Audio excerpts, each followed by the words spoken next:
Good morning. Today we are going to show you the proof of theorem 1.29 that say the sum of any twin primes that are greater and stricter than 3 and will always be divisible by 12. So we can write it like this, that 12 will divide p plus 2 for p greater and stricter than 3. So in order to prove this, we are going to express this prime p in terms of an arbitrary integer k and another integer r, where k will be an element of the natural numbers and also greater than 0.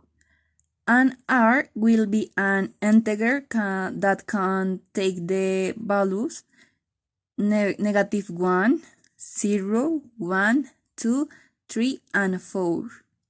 The reason why we have this set of numbers is because if we take p mod 6, then this equal to r. Therefore, r can only take the values that have mentioned.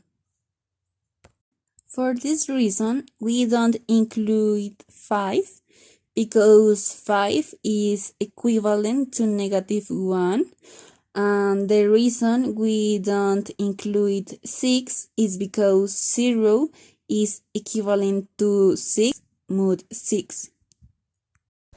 And if we consider the case that r is equal to 4, then we can express p as 6k plus 4, but right away that we see that we can factor out 2 and get this expression which suggests that this prime number is divisible by 2.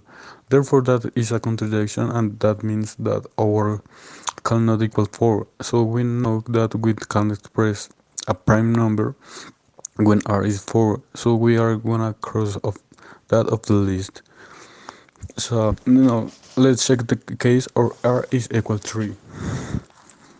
And if r is equal to 3, we express the prime p as 6k plus 3, or we cannot factor out 3, and this suggests that this prime number is divisible by 3, but that contradicts the definition of prime numbers for prime greater than 3, as we see in the main problem. So we eliminate 3 from the list. So let's continue this. Now let's analyze the case for r equal to 2. So we express the prime number as 6k plus 2, and we can factor 2 at 2, so we get 2 times 3k plus 1, but this is a contradiction because it suggests that this prime p is divisible by 2. Therefore, we can eliminate this case when r is equal to 2. So what about the case where r is equal to 1?